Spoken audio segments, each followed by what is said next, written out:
Hello, friends. It is really, really neat to be able to teach you today. I have been kind of missing, I love you guys, but I have kids too. So I've only been kind of missing teaching, if I'm being honest, but I have been missing you guys. So I am glad to be able to teach today and to be able to tell you a really, really incredible story about Paul, the Apostle Paul. And let me give you a little bit of backstory, a little bit of information about what was going on, okay? So check it out. The Apostle Paul, he was in jail, and he was in chains, and he was in trouble. And so he was before these rulers, and he said to them that he wanted to be heard by the king. He wanted to be taken to Rome. And back then, that meant he would have had to go on ships to get there. And so that's exactly what happened. And the ruler who was listening to Paul at that time said,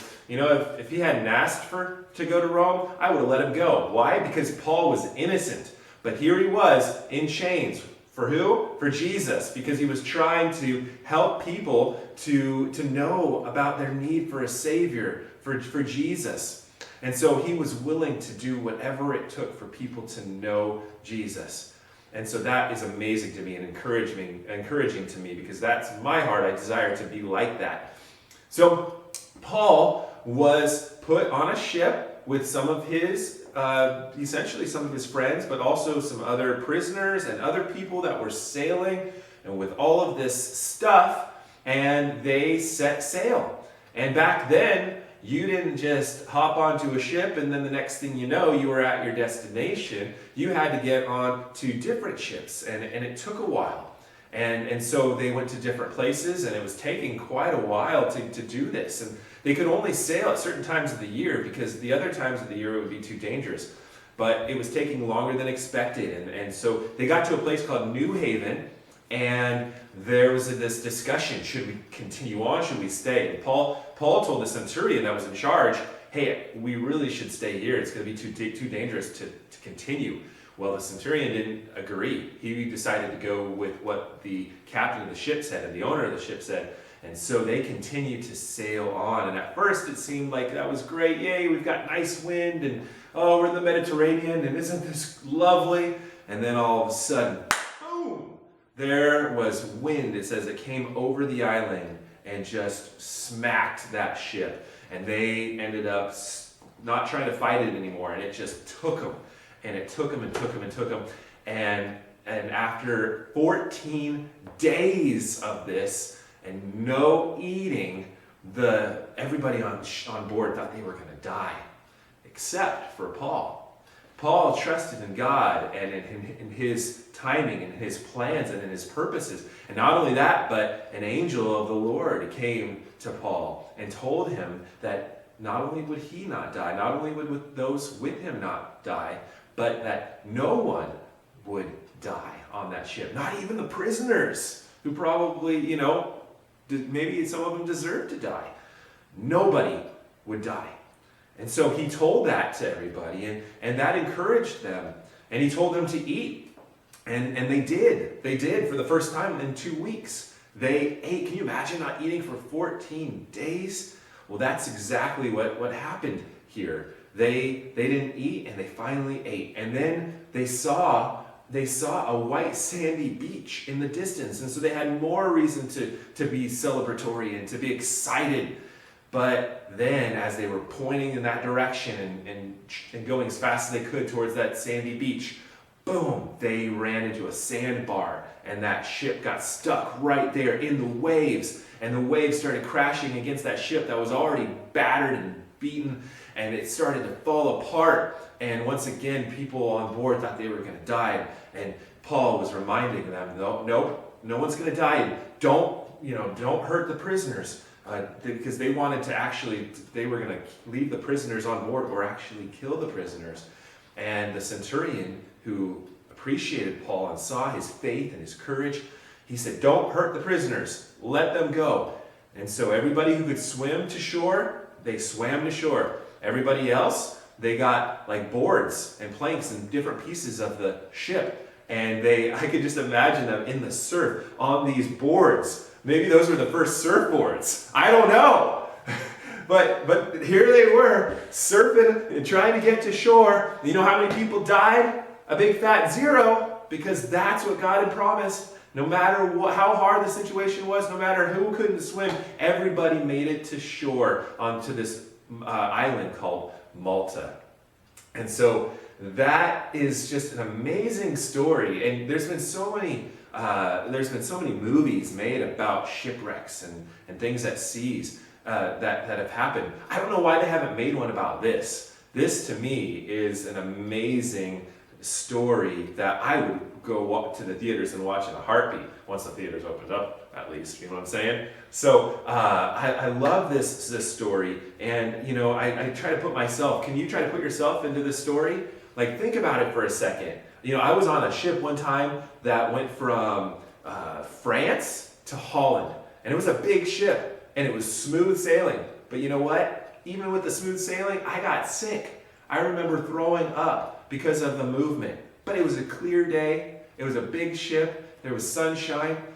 It was a comfortable ship, comfortable chairs, and I still got sick. Can you imagine being in a horrible storm for 14 days, not even being able to eat, the sun not even coming out? That's what it was like. But yet, Paul didn't stop trusting God. He didn't stop looking to God for his strength.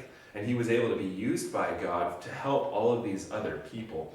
And that's so encouraging. That's an encouragement to me, and I hope it's an encouragement to you. Now, what I'd like to do is take a look at our treasure box and see what treasure we get from the island of Malta where Paul was from. Okay, that's not really where this treasure is from, but there is a really good riddle in here that's going to help us to remember this story and the principle in this story that we need to remember. So, you ready? Let's look into it together. Okay, so here we have the treasure chest.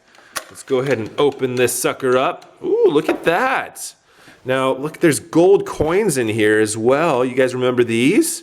And normally I might be tempted to share with you guys, and I probably would, but since you're not here, I get to have them all.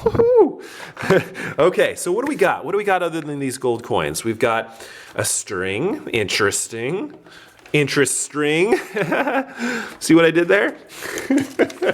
All right, and then there you got a paper with the ing. So maybe it's supposed to be string without the ing, so just I don't know, but let's get the rest of this stuff out here. There's a P, and there was a pen. Okay, so that probably goes together. And then there's a G. All right. There's a thermometer. Interesting, right? This has got to go with this because it says thermometer minus thermometer. Okay, and then what is this? An envelope. All right. Oh, and minus envelope. All right, so here's our riddle. Let's see. Whoops, sorry for shaking the camera there. All right, what do you guys think this is trying to tell us? What is the word or phrase here? So let's start at the beginning. Hello. We've got the string, like we said, and ing. So you agree that that's probably trying to say str is what we're trying to get from that. Str, okay? So then over here, you got a pen. Pen. Oh, minus P. So what's pen without the P? It's N. So stren. Okay, stren. That's weird. Plus G. Okay. So strength. That strength. I think I know where this is going. Strength. You think you might know where it's going? Then we've got thermometer. Thermometer minus thermometer. So strength. Okay, so this is telling us that we've got great strength and we're the strongest people in the world, right? Wait, we're not done. So we got envelope here, right? That's an envelope, you remember that? But then minus velope, so envelope, minus velope, N. So we got strengthen, right? Strengthen. What do you think that has to do with the story? Well, I think that it is trying to tell us that we need to remember to look to God to give us strength, that He is the one who strengthens us. And you don't have to wait, guys, friends. You don't have to wait till you're older, till you are adults to look to God to strengthen you. You need God to strengthen you now, because it's hard no matter what stage of life we're in. We all have difficulties, we all have trials, and we need to look to God to strengthen us and to help us to make it through those trials, those storms of life, depending on Him, walking with Him, trusting in Him, and bringing Him glory through it. I think you guys can do that, but it's not easy. You got to look to Him to strengthen you. All right. Well, thanks for joining us, and it's been a pleasure teaching you, and I hope that you enjoyed this week, and keep following Jesus, guys. Bye.